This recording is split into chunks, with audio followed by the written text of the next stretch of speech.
Strange and Scary Mysteries of the Month, January 2019. Strange and Scary Mysteries of the Month is a compilation of the weird, disturbing, and downright baffling stories currently happening in our world. From UFOs to serial killers, ancient sites, mysterious creatures, and even ghosts, these are the Strange and Scary Mysteries of the Month for January 2019. Number 5. Yukai Yang. For Juwan Royal, his friendship with his roommate, Chinese student and chemistry major Yukai Kang was cordial. The two had been sharing a dorm at Lehigh University in Pennsylvania, and no serious incident of violence or arguments had ever happened between the two. Sure, they weren't the best of friends, but they were amicable and pleasant to one another. But all that changed one day when Royal found his desk scrawled with several racist graffiti marks, including the N-word and the phrase, "Get out of here." He also found his bed and television trashed.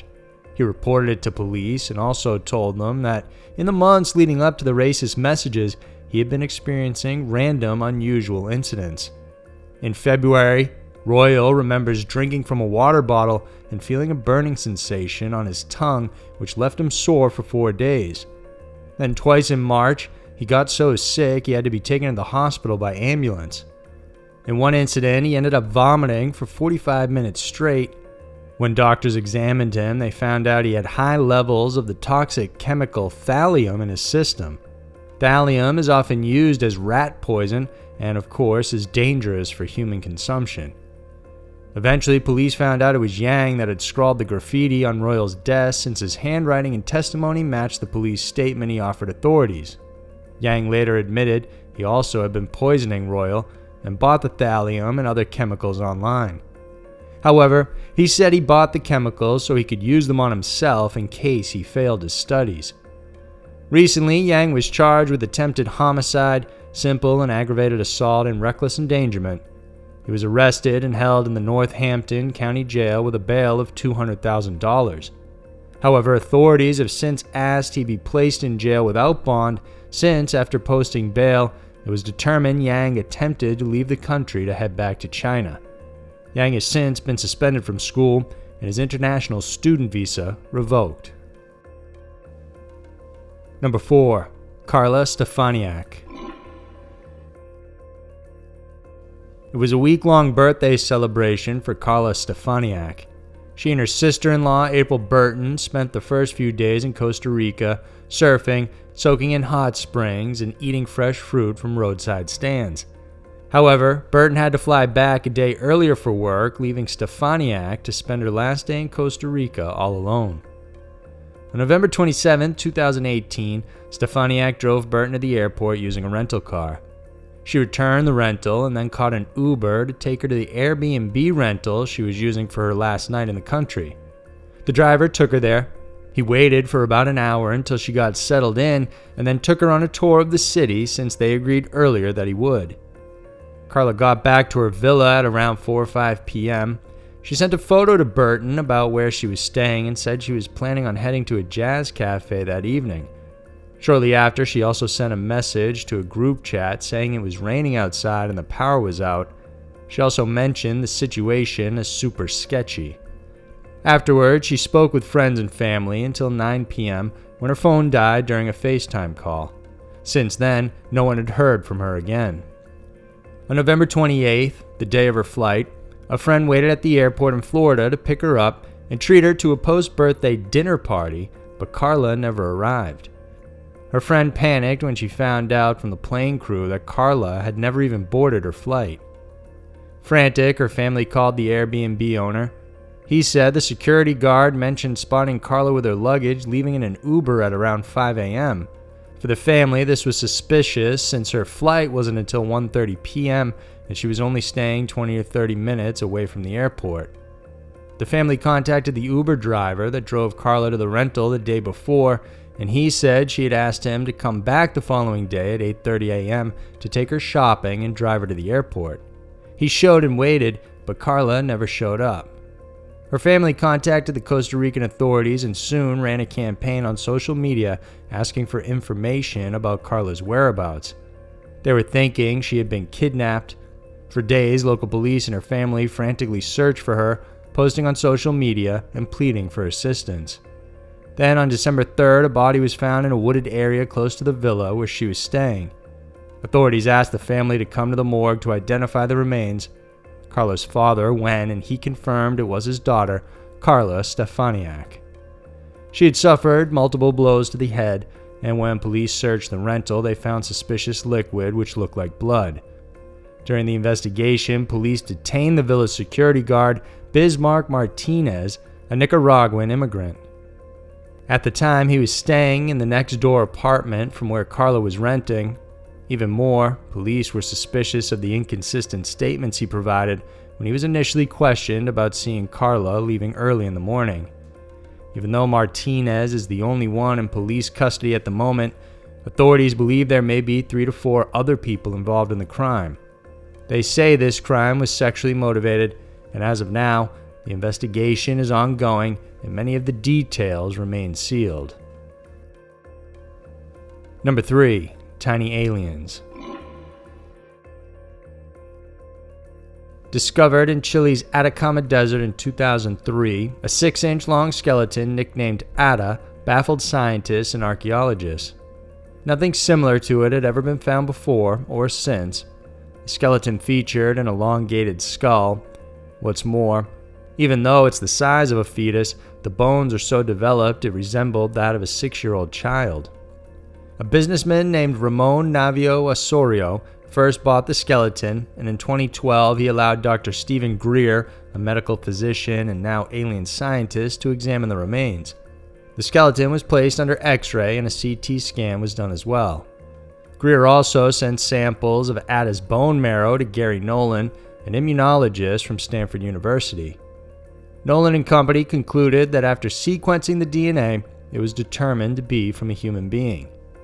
They also found out Ada had 7 mutated genetic markers, but what the cause of the mutation was and where it came from can't be ascertained. The scientists believed Ada was a human being with deformities, but they couldn't explain why she was so small and why her appearance is different from any known human being that has ever been recorded. Despite the findings, Dr. Greer still believes Ada could be a tiny alien life form. Although it seems unusual, he's not the only one who believes in the possibility of tiny aliens existing. NASA scientist Silvano Colombano recently published a paper stating it's likely that tiny superintelligent aliens may have visited the planet before, and humans simply didn't notice they even came and went. He pointed out it's possible aliens may look different from our conception of them and probably have the capacity to travel long distances and operate advanced technology. He also added they may not even be carbon-based entities like what we imagine. According to the computer scientist, if humans and scientists are willing to change their assumptions about what aliens might look like, it could open up a whole new set of assumptions and humans can develop new theories surrounding them. He encouraged many of his colleagues to be a little more open-minded about this possibility and said not every UFO sighting can be confirmed or denied. Colombano presented his research paper in a workshop titled Decoding Alien Intelligence. It was organized by NASA's SETI Institute and has people thinking that maybe tiny aliens are on this planet right now and we simply can't see them. Number 2. Kevin Cooper. Born in Pittsburgh, Pennsylvania, Kevin Cooper was placed in an orphanage at just 2 months old. He was adopted at 6 months by Melvin and Esther Cooper, but as a child he was physically abused and became a runaway multiple times. He eventually led a life of crime, building himself an extensive criminal record which included rape and burglary. When he moved to California, he was convicted of 2 burglaries and served a 4-year sentence under the alias David Trotman. He was then held in the California Institution for Men under a minimum security section. On April 29, 1983, Cooper climbed out of a prison fence hole and escaped while crossing an open field. On June 5th of that year, Bill Hughes went to Chino Hills, California to pick up his son, who was spending the night at the Ryan residence. But inside, he discovered a grisly scene. He found Douglas and Peggy Ryan dead. Their 10-year-old daughter, Jessica, and 11-year-old son, Christopher, were also murdered. The only person that survived the massacre was 8-year-old Josh Ryan. His throat had been cut, but he was rushed to the hospital and saved. The family had been stabbed repeatedly with a knife and ice pick. They were also bludgeoned to death with a hatchet. Police couldn't find anything missing inside the home. In fact, Donna's purse was sitting on the kitchen counter with money still inside. The only thing that disappeared was the family station wagon, which was found days later in Long Beach, California. When the San Bernardino County Sheriff's Department responded to the call for the murder, they were already sure it was Kevin Cooper that was responsible. During the time, Cooper was actually staying in the vacant house next door, dubbed as the lease house. He stayed there for 2 days before the murder happened and was recorded making phone calls from the home. Cooper later said he left the house on June 4th and hitchhiked to Mexico. On June 5th at 4:30 p.m., he was confirmed to have checked into a Tijuana hotel. While there, Cooper befriended an American couple and hitched a ride on their sailboat serving as a deckhand. He traveled with the couple for several weeks exploring the Southern California coast, but on one stop, he was accused of raping a woman on a boat docked nearby. When the woman visited the sheriff's office to report what happened, she saw Cooper's wanted poster and identified him as the rapist. Cooper was eventually arrested and charged with the rape, and he was also pinned to be the murderer of the Ryan family. He was convicted on 4 counts of first-degree murder and 1 count of attempted murder and sentenced to death. Police say there's forensic evidence linking him to the crime. However, for more than 30 years since his imprisonment, Cooper has maintained his innocence. He said he was framed and evidence against him planted. Some evidence supporting his possible innocence includes the survivor, Josh Ryan, telling emergency workers when he arrived at the hospital that 3 to 4 men had committed the crime. Moreover, on June 9th, Diane Roper phoned the sheriff's department to say her boyfriend, Lee Furrow, arrived in the early morning of June 4th in an unknown station wagon with 3 other people. Furrow changed out his overalls and left. Both Roper and her father believed the overalls were splattered in blood. But despite this, the sheriff's department never looked or tested the overalls and didn't inform Cooper and his legal team about it. They even disposed of them soon after Cooper was arraigned. Roper also signed an affidavit stating that a bloody shirt and hatchet that were found by the road leading to the Ryan's house had belonged to Lee Furrow. She knew because she had bought the shirt for him and also identified the axe. Curiously, a clump of blonde hair was found in the hands of Jessica Ryan, but those hairs were never tested. However, even after successfully requesting for a DNA retesting, Cooper was still deemed guilty.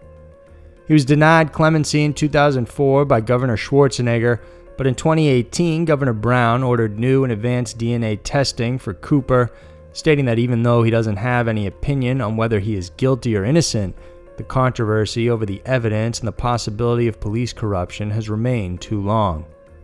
The governor said that performing the test would determine if there is DNA by other suspects on 4 key items of evidence.